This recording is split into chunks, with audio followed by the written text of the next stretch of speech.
हलाला हलाला सुनते ही लोगों को बहुत गुस्सा आता है। यह एक ऐसा विषय है जो अक्सर विवादों और गलतफहमियों का शिकार होता है। पर अफसोस की बात है कि इसके बारे में ज्यादातर बातें गलत और मनगढ़ंत होती हैं। लोग बिना सही जानकारी के ही इस पर अपनी राय बना लेते हैं। हमें कुरान और हदीस जैसे इस्लामिक स्रोतों से ही इस बारे में सही जानकारी लेनी चाहिए। यह महत्वपूर्ण है कि हम अपने धार्मिक ग्रंथों को समझें और उनके अनुसार ही अपने विचार बनाएं। हलाला इस्लाम में तलाक और शादी के बाद फिर से उसी व्यक्ति से शादी करने के बारे में है। यह एक जटिल प्रक्रिया है जो इस्लामिक कानूनों और नियमों के तहत होती है। यह तब होता है जब पति पत्नी में 3 तलाक हो जाए और महिला अपने पूर्व पति से दोबारा शादी करना चाहे। इस स्थिति में महिला को पहले किसी और व्यक्ति से शादी करनी होती है और फिर तलाक के बाद ही वह अपने पहले पति से दोबारा शादी कर सकती है। लोग यह गलत समझते हैं कि हलाला पुरुषों के हाथ में महिलाओं का शोषण करने का एक तरीका है, जबकि असल में यह एक कानूनी प्रक्रिया है जो महिलाओं के अधिकारों की रक्षा करती है और उन्हें जल्दबाजी में लिए गए फैसलों से बचाती है। यह तो बस एक कानूनी नियम है जो जल्दबाजी में तलाक लेने से रोकता है और शादी के बंधन की अहमियत बताता है। इस्लाम में शादी को एक पवित्र बंधन माना जाता है और हलाला का उद्देश्य इस बंधन की पवित्रता को बनाए रखना है। हलाला को समझने के लिए हमें तलाक और दोबारा शादी करने के बारे में इस्लामिक शिक्षाओं को गहराई से समझना होगा और यह भी समझना होगा कि इस प्रक्रिया का उद्देश्य क्या है। यह केवल एक कानूनी प्रक्रिया नहीं है, बल्कि एक धार्मिक और सामाजिक जिम्मेदारी भी है और सोच समझकर फैसला लेने और वैवाहिक रिश्ते की पवित्रता पर जोर देना होगा। हमें यह समझना होगा कि हलाला का उद्देश्य किसी को नुकसान पहुंचाना नहीं है, बल्कि यह एक ऐसा उपाय है जो हमें अपने रिश्तों की अहमियत को समझने और उन्हें संजोने में मदद करता है।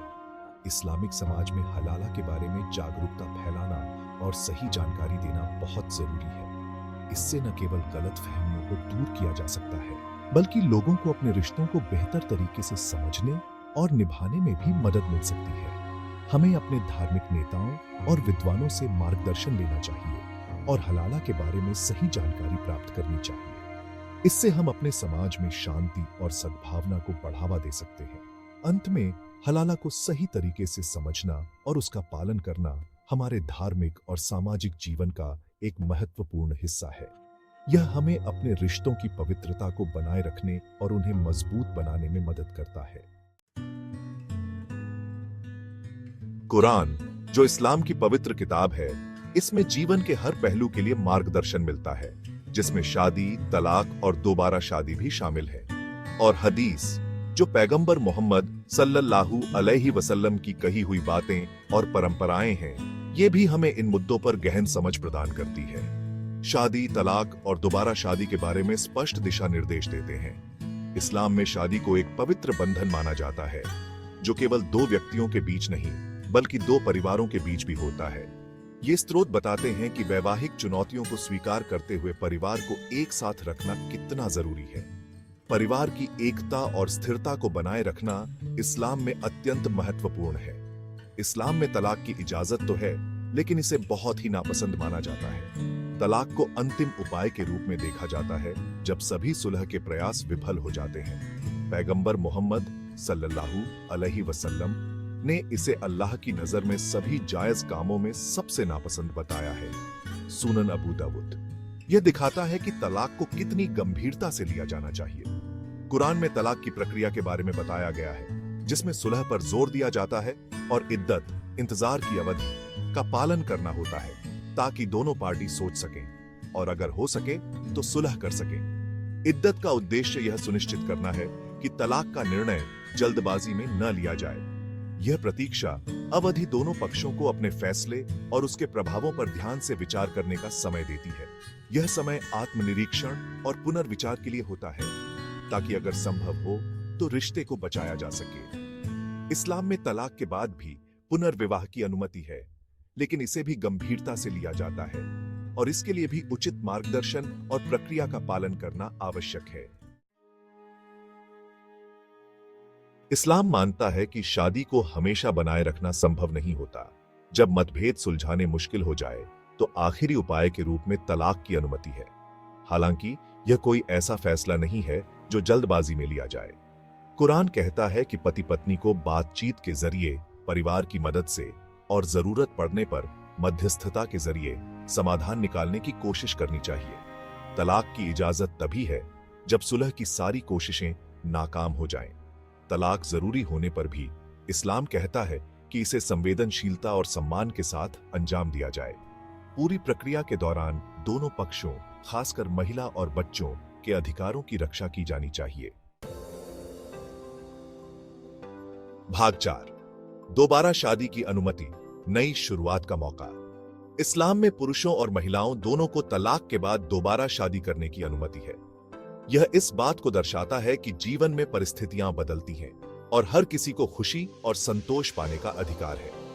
कुरान में कहा गया है कि और जब तुम स्त्रियों को तलाक दो और वे अपनी इद्दत पूरी कर लें, तो उनको उनके पूर्व पतियों से निकाह करने से न रोको, यदि वे आपस में उचित ढंग से रजामंद हो जाएं। कुरान अध्याय 2 आयत 2 132। यह आयत आपसी सहमति के महत्व पर प्रकाश डालती है और इस बात पर जोर देती है कि दोबारा शादी, भले ही वह पूर्व पति या पत्नी से ही क्यों न हो, सच्ची चाहत और एक साथ जीवन बनाने की प्रतिबद्धता पर आधारित होनी चाहिए। भाग 5, हलाला, जल्दबाजी और हेरफेर से बचाव। हलाला की अवधारणा इस्लाम में एक खास तरह के तलाक के संदर्भ में सामने आती है, जिसे 3 तलाक कहा जाता है। 3 तलाक का मतलब है कि पति एक ही बार में 3 बार तलाक शब्द कहता है, जिससे तलाक तुरंत प्रभावी हो जाता है।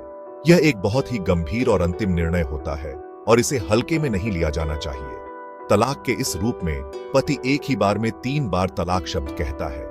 यह प्रक्रिया बहुत ही त्वरित और अंतिम होती है और इसमें कोई भी पुनर्विचार या सुलह का अवसर नहीं होता। इस्लामी कानून में तलाक की यह विधि बहुत ही विवादास्पद है और इसे आमतौर पर हतोत्साहित किया जाता है। हालांकि इस्लामी न्यायशास्त्र के कुछ वर्ग तलाक के इस रूप को मान्य करते हैं, लेकिन इसे आमतौर पर हतोत्साहित किया जाता है क्योंकि इसमें दुरुपयोग की संभावना होती है और यह कुरान में बताई गई तलाक की विधि से अलग है। कुरान में तलाक की प्रक्रिया को बहुत ही सोच समझकर और समय लेकर करने की सलाह दी गई है ताकि दोनों पक्षों को अपने फैसले पर पुनर्विचार करने का अवसर मिल सके। हलाला 3 तलाक के दुरुपयोग से बचाता है। यह एक ऐसा उपाय है जो सुनिश्चित करता है कि तलाक का निर्णय जल्दबाजी में न लिया जाए। हलाला की शर्त यह है कि अगर कोई जोड़ा 3 तलाक के माध्यम से अलग हो जाता है और बाद में सुलह करना चाहता है, तो महिला को पहले किसी और से शादी करनी होगी। यह कहता है कि अगर कोई जोड़ा इस तरीके से तलाक लेता है और बाद में सुलह करना चाहता है, तो महिला को पहले किसी और से शादी करनी होगी, शादी पूरी करनी होगी और फिर तलाक लेना होगा या विधवा होना होगा। उसके बाद ही उसे अपने पूर्व पति से दोबारा शादी करने की अनुमति होगी। यह प्रक्रिया बहुत ही कठिन और जटिल है और इसका उद्देश्य है कि लोग तलाक का निर्णय जल्दबाजी में न लें। इसका उद्देश्य है जल्दबाजी में तलाक लेने से रोकना। हलाला की शर्त यह सुनिश्चित करती है कि लोग तलाक का निर्णय बहुत ही सोच समझकर और समय लेकर करें। यह एक तरह का सुरक्षा उपाय है जो लोगों को अपने फैसले के स्थायी होने के बारे में ध्यान से सोचने के लिए प्रोत्साहित करता है। हलाला की शर्त जल्दबाजी में तलाक देने से रोकती है और जोड़ों को अपने फैसले के स्थायी होने के बारे में ध्यान से सोचने के लिए प्रोत्साहित करती है। हेरफेर को रोकना यह सुनिश्चित करता है कि तलाक का निर्णय बहुत ही सोच समझकर और समय लेकर किया जाए ताकि किसी भी प्रकार की हेरफेर या दुरुपयोग की संभावना न हो। यह महिलाओं को उन पुरुषों से बचाता है जो तलाक का इस्तेमाल नियंत्रण के साधन के रूप में कर सकते हैं, यह जानते हुए कि वे बाद में आसानी से सुलह कर सकते हैं। हलाला की शर्त यह सुनिश्चित करती है कि तलाक का निर्णय बहुत ही सोच समझकर और समय लेकर किया जाए ताकि किसी भी प्रकार की हेरफेर या दुरुपयोग की संभावना न हो। यह महिलाओं को उन पुरुषों से बचाता है जो तलाक का इस्तेमाल नियंत्रण के साधन के रूप में कर सकते हैं, यह जानते हुए कि वे बाद में आसानी से सुलह कर सकते हैं।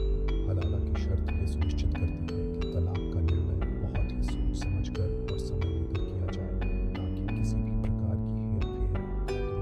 यह